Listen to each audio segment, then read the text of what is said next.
大家好，欢迎收看《震惊最前线》，无马看中国，我是主持人张宏林，欢迎再次收看我们的节目哦。最近两会结束之后，大家当然非常持续的关注哦。那有人说，习近平从去年其实事实上党领导正就是说已经确认了习近平作为一个中共的一个领导者，他认为后面大概就是配套，但这个路还是程序要走嘛。所以我们看到它几个主要重要的部分，包含习近平的确认的第3任，然后包含我们看到了他在这个所谓的党政人事体系的一些安排，到最终一些党政相关行政运作体系的一些改革啦，或者是他的呼吁方向的部分的底定呢，有人说大概几个大的面向都具备了。接下来大概就是可以更完整的去贯彻习近平的一些意志哦。那所以我们对于这些相关人士的一些变化，包含在两会里面所提的许多的一些问题，都值得我们在今天好来探讨一下。因为作为台湾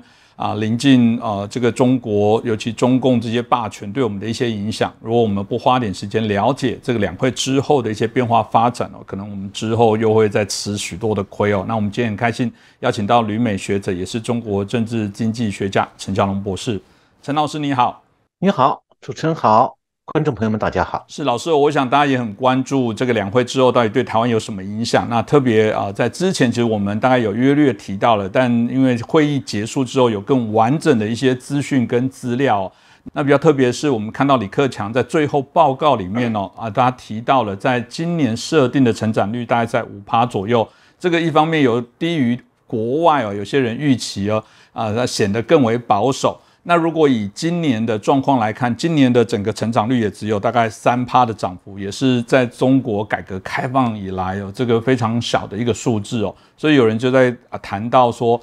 究竟从这一个指标，从这些所有的样态里面，到底中国目前所面临的一个挑战到底是什么？所以大家就会说，这次的一个预算案到底有没有哪些，或报告案有没有哪些是值得老师可以特别跟大家说明，可以来关注的一些面向。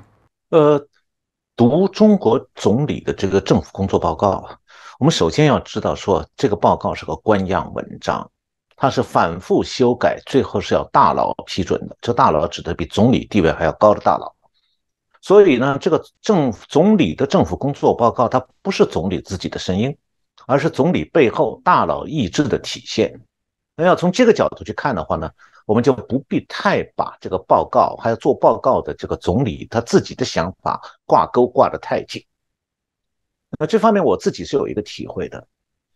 要是讲出来呢，可能大家听了会笑，但是真相。因为在中国工作的时候，我曾经参加过一次总理政府工作报告的起草，那时候是1987年秋天，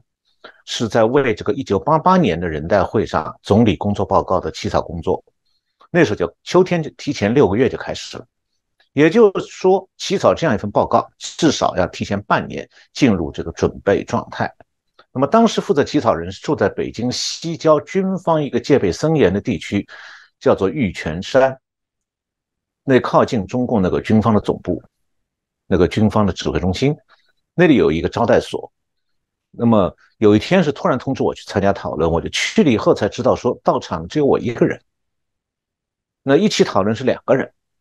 一个叫李建革，一个叫袁牧。李建革是当时官方智库国务院发展中心的研究员，那袁牧呢是当时的国务院研究室主任。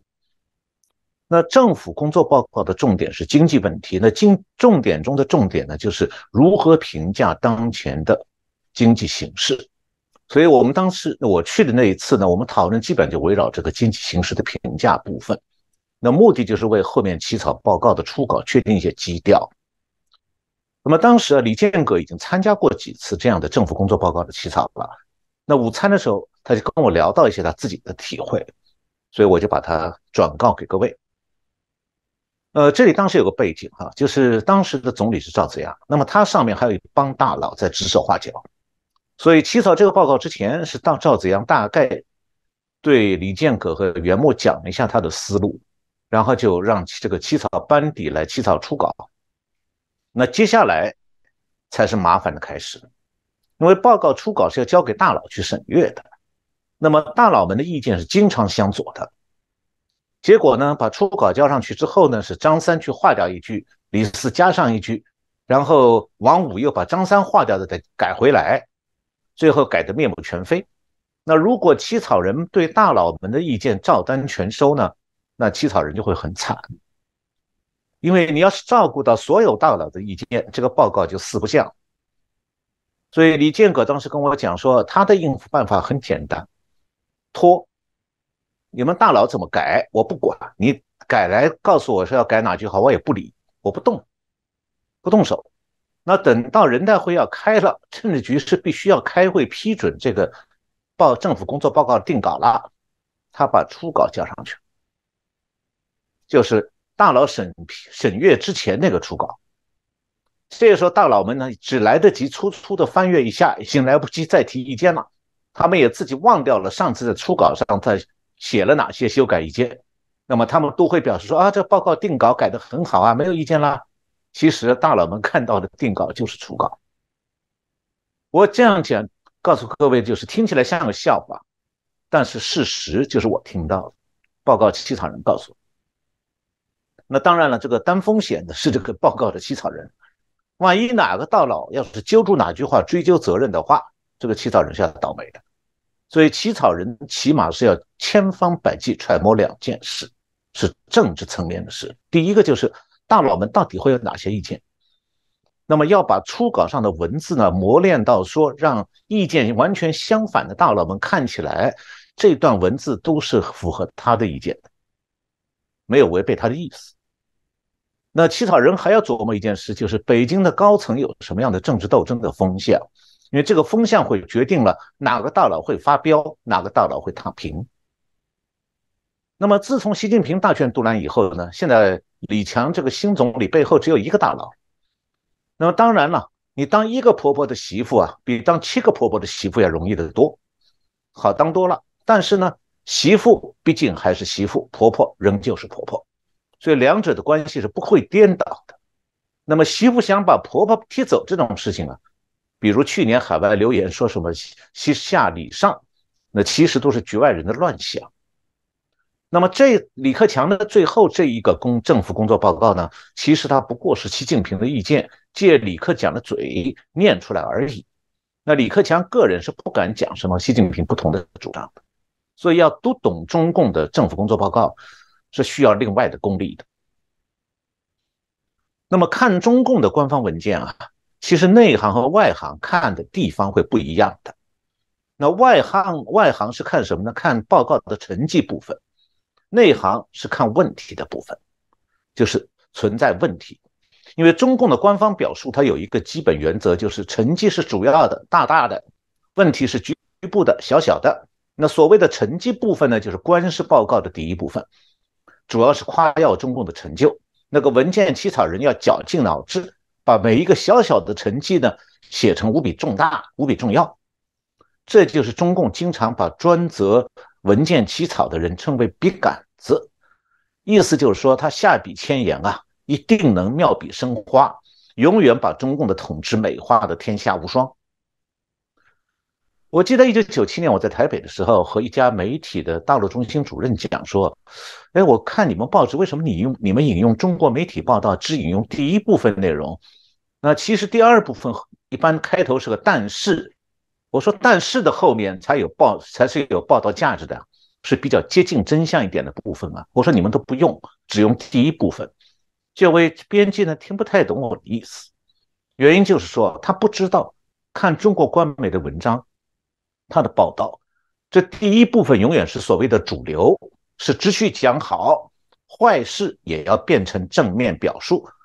这就我刚才讲的，对中共的文件啊，外行才去看第一部分成绩那一部分，那内行会去看存在问题这个部分。那如果单单是引用中共文件第一部分呢，你转述中共这个文件的第一部分那个成绩部分的内容，等于是在帮中共宣传。那其实啊，中共的官媒也好，它的这个官方文件也好，它值得读的都是它后面转折的那个语气所表述的。比方讲到但在但是这个词的名下，文件中通常会谈到现在存在的问题。那这个存在问题的部分，其实就是中国现实状况的一个委婉的表达。那毕竟呢，中共的文件是给他们内部人看的。他要让内部人懂得说，现在哪些存在问题必须要马上解决，不然会成为大麻烦的。那习近平已经过完了他的第一个10年了，这个走上了一人独裁的领导模式。那现在中共的官方文件当中也出现一些新的变化。我现在看到有至少2点，第一点就是他把关于目标的部分在这个关于目标的部分，他是把存在问题美化成目标了。比如讲，明明刚才主持人提到的经济成长率5%，它明明是低于往年的，这是个明显的问题说明今不如昔了。但是呢，在政府工作报告里，这个本来是负面含义的存在问题，被正面表达成了未来目标，好像今不如昔不注意，今后这个未来目标有可期。大家记住我讲的未来可期4个字我后面还要再讲到的，因为那个新总理李强正好用了这4个字。那第二个变化是就是现在中共这个存在问题这个部分本来是必要的，现在在这个政府工作报告里消失了，变成了李克强讲的叫做今后任务或者建议，这还是属于负面意义的内容正面表达。那么所以我看李克强这个政府工作报告那个5%部分我是不看的，我跳过这第一部分。第一部分标题是什么？过去1年和5年的工作回顾，这个部分就是对成绩的自我表扬，避开了所有的错误、失误、失败还有缺陷，所以听上去好像是鼓人心的。那我比较会注意的是这个政府工作报告原来应该写的第二部分就是存在问题，那现在这部分的小标题变成是说对今年政府工作的建议。那这个部分的内容呢，其实应该要用反其意而读之这个方法，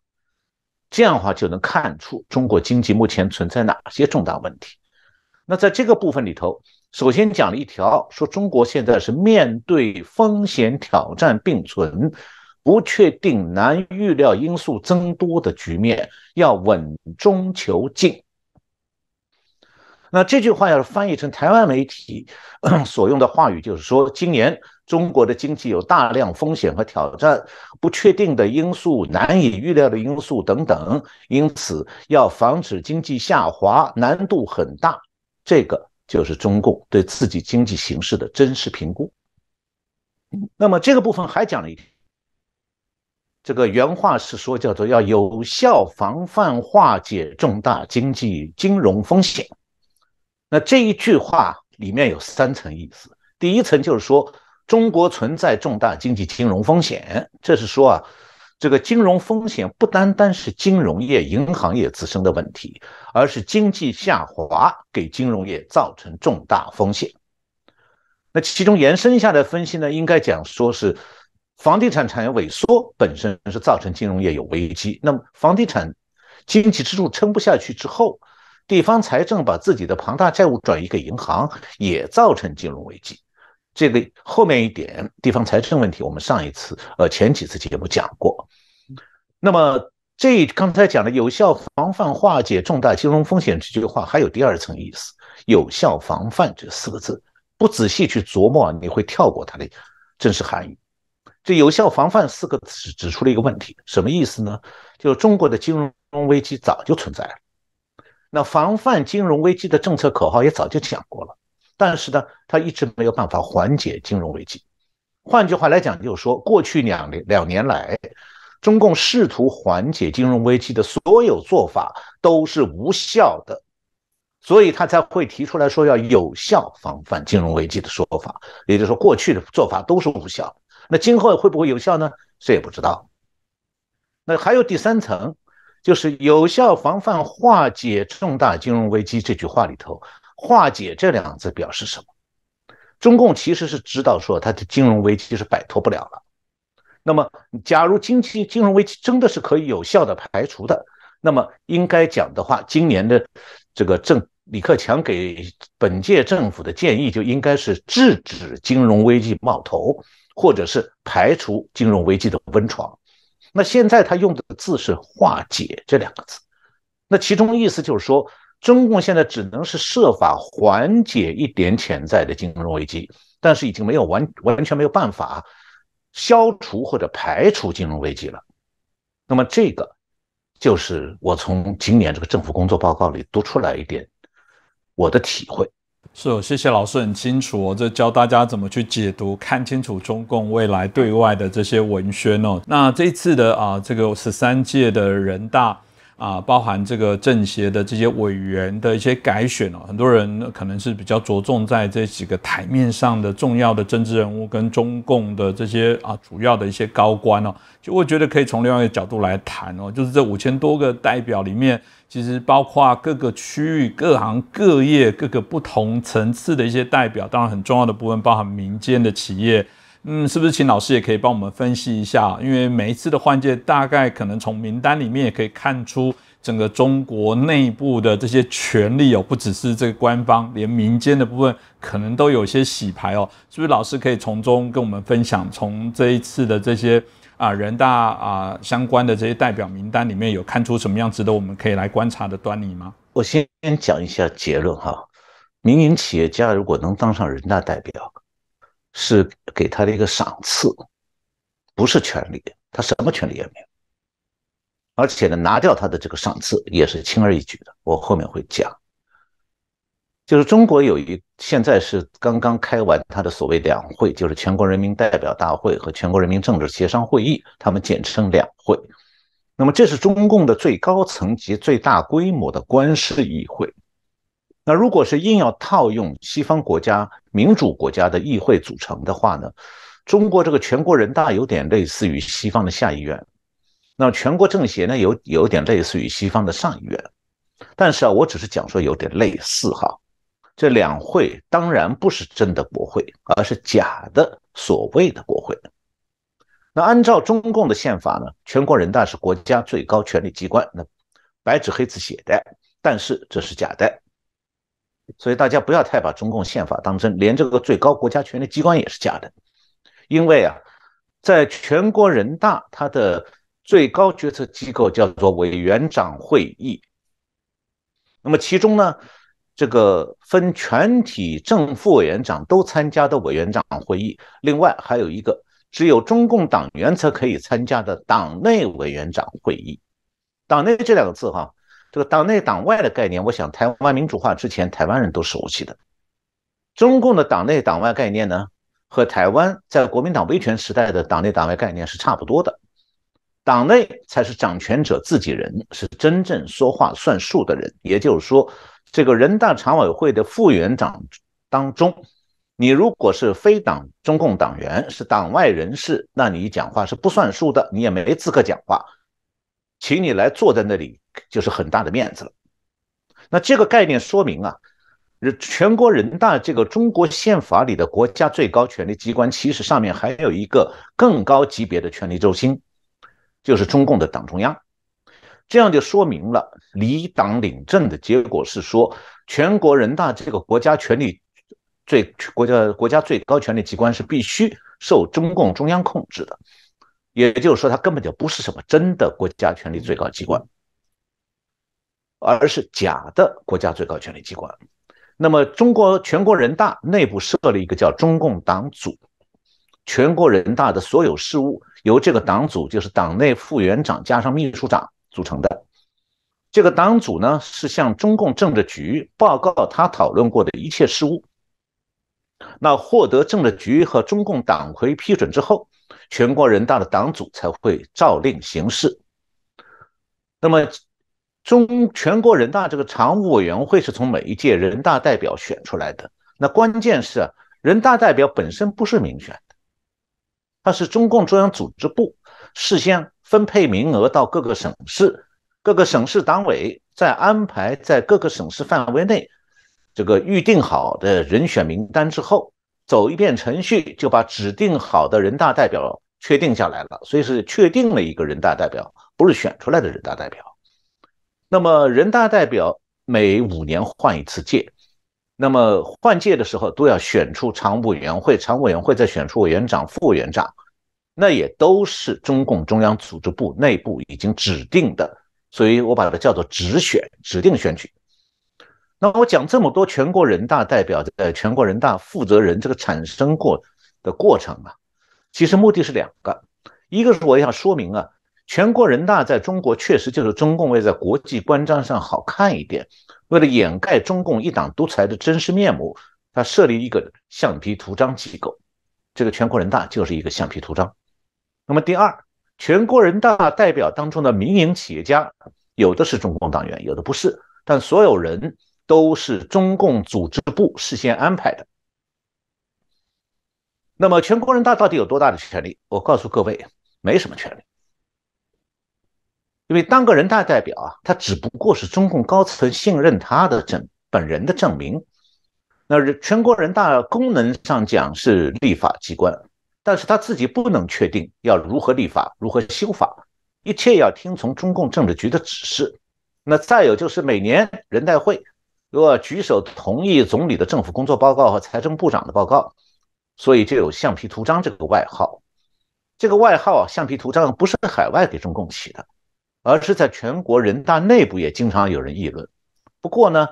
你要是在全国人大里面，你要不喜欢这个橡皮图章的形象，你也得乖乖的认，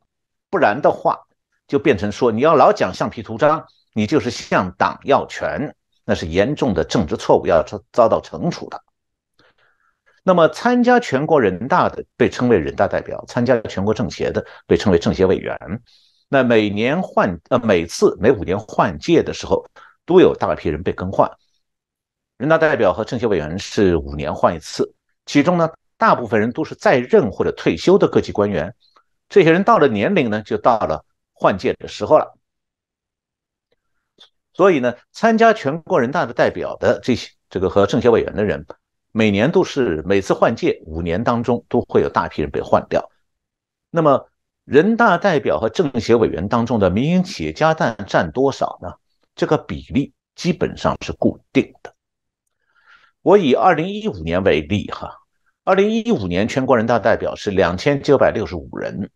其中民营企业家107人，占比是 3.6%。那政协委员在2015年是2237人，其中民营企业家97人，占比是 4.3%。那今年呢，人大代表是2977人，比2015年多12个人而已。那估计民营企业家的人数呢，也是在100人上下。那今年的政协委员是2172人，比2015年少65人。那其中呢，今年的民营企业家可能也就是90人左右。所以如果说啊，中共的这个全国人大是一个政治花瓶，那么民营企业家在人大代表里啊，就只不过是这个政治花瓶里头各种插花当中的一只小小的纸花。那组成这个小小纸花的呢，一部分是中小民营企业家，本来就没有什么社会影响，所以他们就相当于这个纸花上面的叶片。那只有其中规模比较大的那些民营企业的企业家，才算得上是这个小小纸花的花瓣。那么在中国，民营企业家既然是作为中共政治花瓶里各种插花当中的一只小小的纸花，那其中的大型民企老板呢，能不能得到中共赏给他一个人大代表，是全看他们对中共的用处。就中共用得到他们的时候，他们可以成为统战对象，先被赏一个政协委员。然后呢，如果中共对民营企业的政策没变化，他们又表现良好，就可以升官了。这个升官是打引号的，就是中共会从有政协委员身份的民营企业家里提拔几个人作为样板，赏他一个人大代表这么一个政治荣誉。少数人甚至可能连任几届人大代表。不过我刚才讲了，民营企业家当了人大代表，并不见得中共就不会打击他了。那中共是不是打击民营企业家呢？大致上是3个原因。第一个就是最高领导人是不是萧规曹随，不去改变前任的基本方向。那第二个原因就是中共的经济政策是不是变化。第3个是民营企业家所从事的行业是不是会撞到中共的枪口上。那现在我们都知道，过去几年里头中国发生的变化，这3点，刚才我讲的这3点都有重大的改变。首先就是习近平不安排领导人接班人了，他要自己站住最高位置，而且大权独揽。那也就是取消了邓小平时代的集体领导模式，这个以前我在节目里讲过的。那其次第二点变化就是，既然今后是习近平一个人说了算，那中共的经济政策发生变化就是可以预期的了，因为他的个人价值观是毛泽东式的，所以他在政治局内部会议上，他讲过这样一些话，他说资本家永远是共产党的敌人，民营企业什么时候变成影响那么大了，都大的不听我们话了。像这样的话，当然不会登在人民日报或者中共的中央电视台播出来了，但是他在微信上传出来，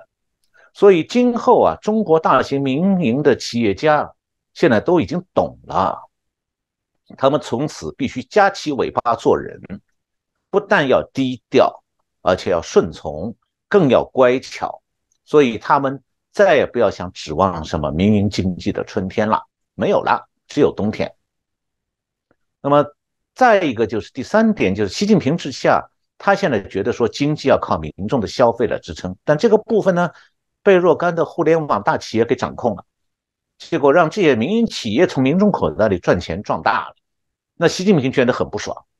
所以过去2年啊，中国的大型的互联网企业，包括做网上消费网购的，还有个人借钱的贷款的，还有校外补习的，包括做打车的网上订车，还有就是网上订餐等等，这一类的互联网企业现在都毫无预兆的在2年前被习近平开枪打趴下了。我看到BBC 分析了今年两会的人大代表政协委员名单，然后发现啊，上一届的名单当中有47个人的个人财富是超过10亿美元的，有这样的47个民营企业家，今年呢已经都出局了。其中比较令人注目的就是有多位中国最著名的互联网巨头的集体离场，比方讲腾讯公司，就是微信的那家公司，腾讯公司的老板马化腾走了，网易公司的丁磊走了，百度是中国最大的替代 Google 的搜索引擎，百度公司的老板 CEO 李彦宏走了，京东公司的刘强东也走了。所以啊，在中共之下，你身为企业家，你要是忘了中共的名称是共产党，那只能是讲你自己太笨。那你作为资本家，你是习近平心里恨的人，你在共产党的爪子下面想赚钱，你就像在做一个什么呢？做一个偷猫食的老鼠，那你就不要太大胆哦，那是不然就完蛋了。是，这个大概也是我们看到整个中共在人事布局有关在经济背景人选的部分，外界有一些担忧，因为过去谈到说，尤其是李强有人说李强来接手没有问题，因为过去他在上海担任市委书记的时候，上海毕竟还是一个商业的大城某种程度来说，他过去对于这些商人的接触也有。不过就对赵老师刚刚提到的中共在这个对于企业家，只要他想要随时都会收割韭菜的一些状况之下，到底李强会怎么扮演？到底是大家认为这个只是一个样板图章，他是没有办法来担负起这些角色，不过是一个摆设花瓶，或者真的也有外媒也有一些学者说不会，还是对他会抱有一些期待哦。老师您怎么看呢？最近是美国有一个人呢，叫做 Robert Kuhn， 他是吹捧过李强，不过他既不是企业家，也不是学者。他是曾经在Robert Kuhn 曾经在美国的投行工作过，他在中国比在美国有名多。他不是中国问题专家，也不是作家，他对李强毫无了解。但是呢，他出来吹捧李强，但是他的话没什么价值。其实库恩这个人，他唯一知道一点的是江泽民，因为他曾经被中共延揽去以后，写了一本给江泽民拍马屁的《江泽民传》。那么这本书呢，很快又被举发出来说呢，这个库恩自己也是别人在以他的名字捉刀的。中国有个作家叫叶永烈，江泽民传的前期撰稿人其实是叶永烈，当时是中共高层把叶永烈叫到北京，说我们有个中央指定的项目叫001工程，意思排名第一的工程，干什么？写《江泽民传》。那叶永烈呢被叫到北京以后，要他和库恩合作，为写《江泽民传》全面的做出写作计划。那么叶永烈是写了3000字的提纲，还有一个长达15页的年谱，在大量的参考书目，还有个人，他列了一个采访名单，要采访100多个人。把这些准备好了，中共把叶永烈一脚踢走了。因为中共当时需要的是一个美国人来署名。尽管这库恩不懂中文，也不了解中共历史，但是这本书就在《江泽民传》就在中共操盘下，以库恩的名义出版了。从此库恩就专门替共产党讲好话，所以这个人对李强什么评价，其实我们不必太在意，他的话一钱不值。那么李强到底是处于一种个人是一个什么样的状态？今年他是人代会之后以新任总理身份在第一次记者招待会上就露丑了，因为他是没有面对外国记者的经验的，他就是一个以前的上海市的书记，他不懂得说在国际这个交流的场合，国际的记者媒体这个媒体招待会上边的，如果是外媒记者问话，他的回答必须要给翻译留下足够的口译时间。结果呢，李强就经常会打断翻译讲的一半的话，就接着往下讲，就变成说翻译还没翻完呢，总理就抢话头了。因为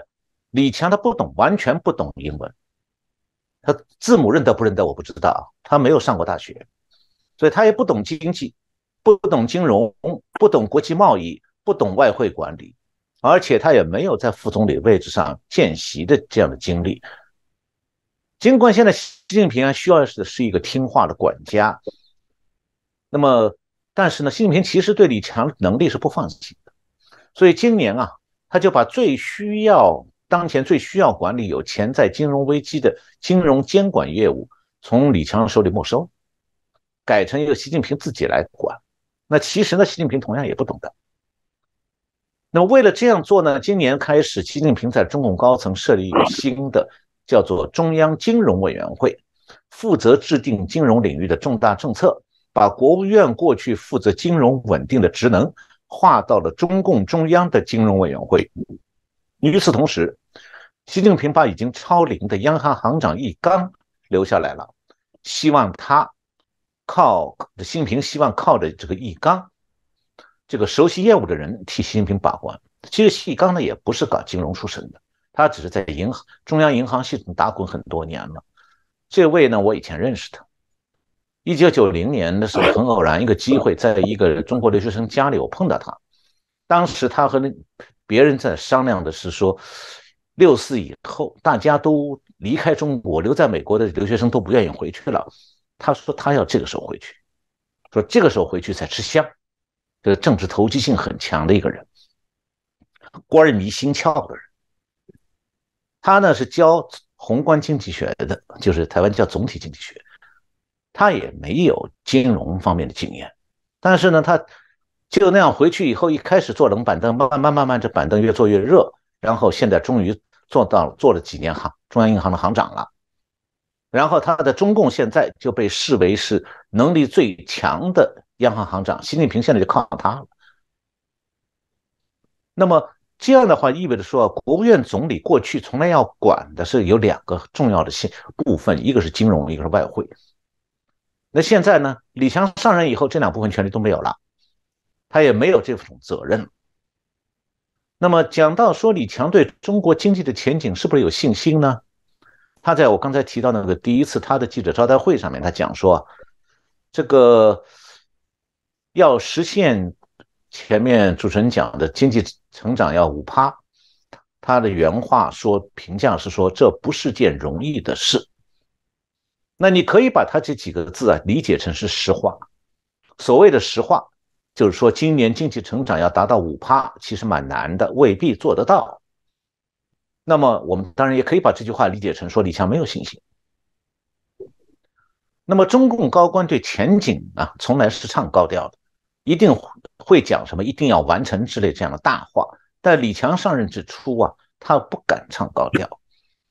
那对今年中国经济的前景呢？李强作为新任总理，他有什么打算？有什么方案来解决中国经济现在的严重困境呢？李强在记者招待会上讲了8个字：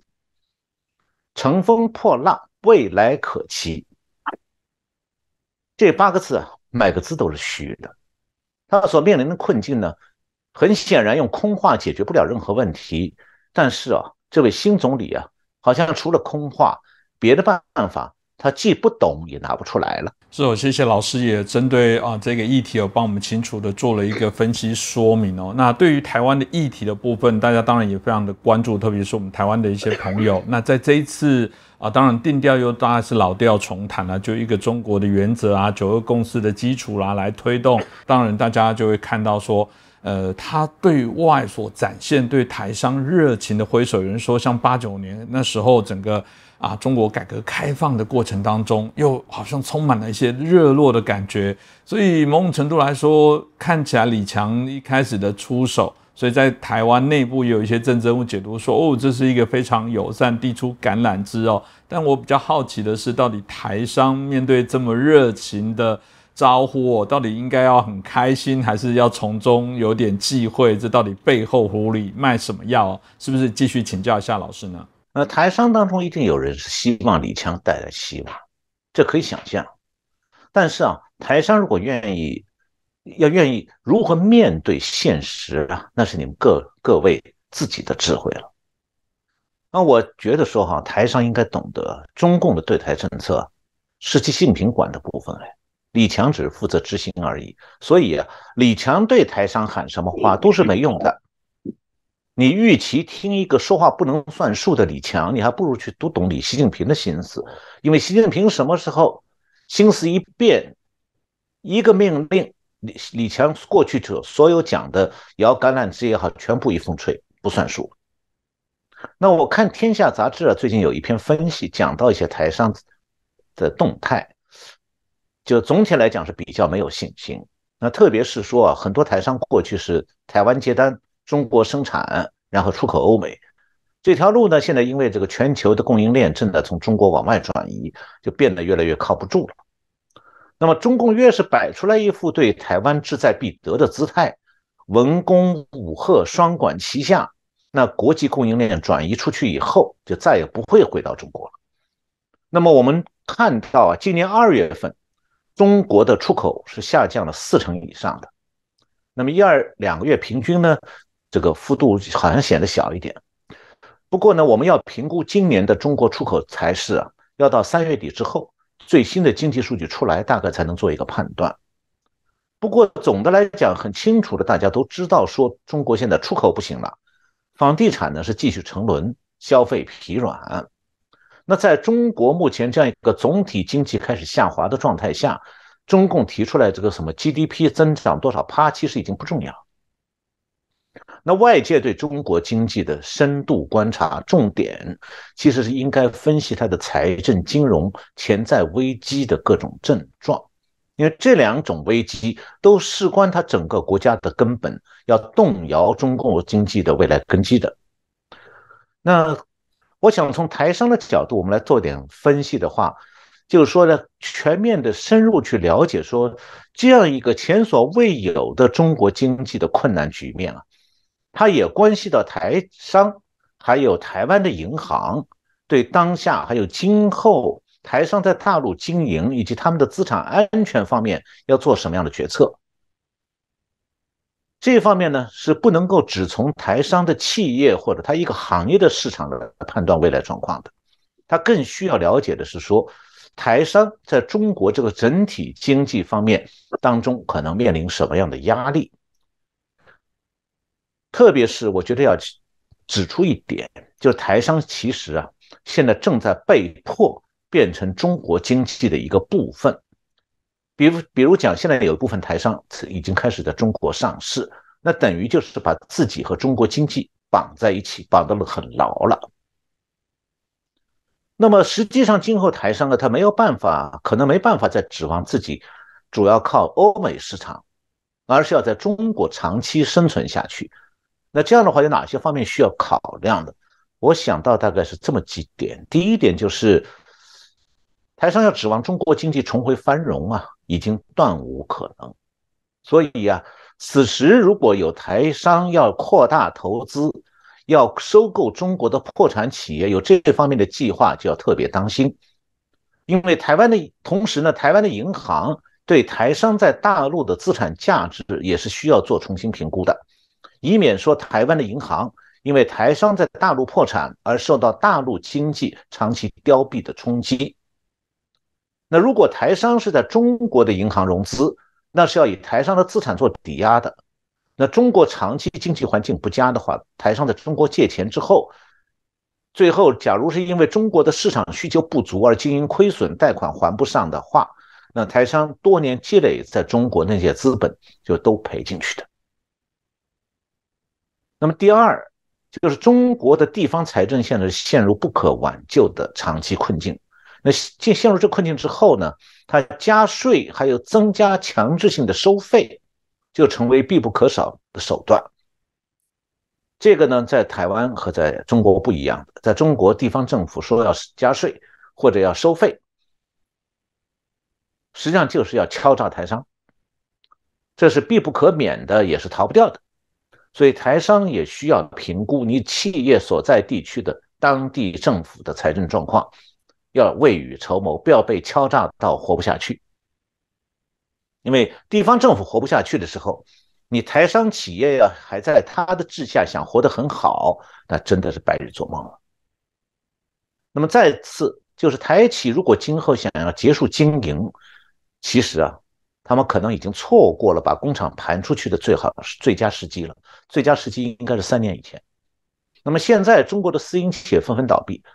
还有一些台企啊，以为说这是自己发财的好机会，所以他们纷纷吃进破产中国企业的设备。但是啊，以后他们要想再脱手，恐怕就没有指望了。因为中国经济处于长期萎缩这样的趋势当中，所以台商过去对中国经济繁荣的记忆，还有那个时代形成的经验是不灵了。最后呢，就是现在可能是台商把资金设法转移出中国的最后时间段了。因为中国的外汇储备此刻还只是小幅度萎缩，那以后呢，可能下降的幅度会加快。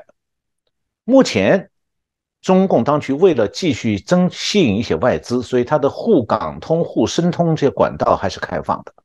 那等到什么时候中共发现说外汇储备下降的太明显，这下滑趋势加大以后，它会断然的采取阻断外汇流出的措施，那个时候对外商就是关门打狗的局面。所以这些方面的考量，我是觉得说建议台商要反复的、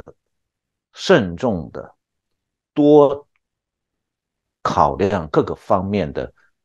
无利因素，然后再来做自己的决定。谢谢陈小龙老师针对中国两会之后的相关的不同面向很清晰的帮我们做一些分析，特别后来在谈到经济发展的一些脉络的部分，真的是要提供还有想前往中国经商的朋友应该非常重要的一些参考。当对我们节目来说，我们做一个台湾观点、台湾角度、台湾出发的一个网络政论节目，谈论中国的一些议题，我们让持续我们继续成为在这个平台的第一品牌。但当我们能成为这么好的那么多人的支持，都要谢谢这么多优秀的评论员这么多的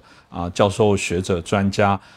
不吝指教来我们节目当中无私的分享这些内容给大家。当然，大家的订阅、留言都是对他们的肯定。就我们很多的老师都会仔细的看这些留言的内容甚至在我们联系的时候都给我们许多的一些建议啦。那我们当然也谢谢大家。那我们就持续朝向我们这个未来期待有一天到50万到100万的订户，那这部分就需要大家给我们更多的鼓励跟支持。那就再次谢谢我们陈小龙博士，也感谢大家的支持收看。谢谢洪林兄，谢谢观众朋友们收看我们这次节目，我们下次再见。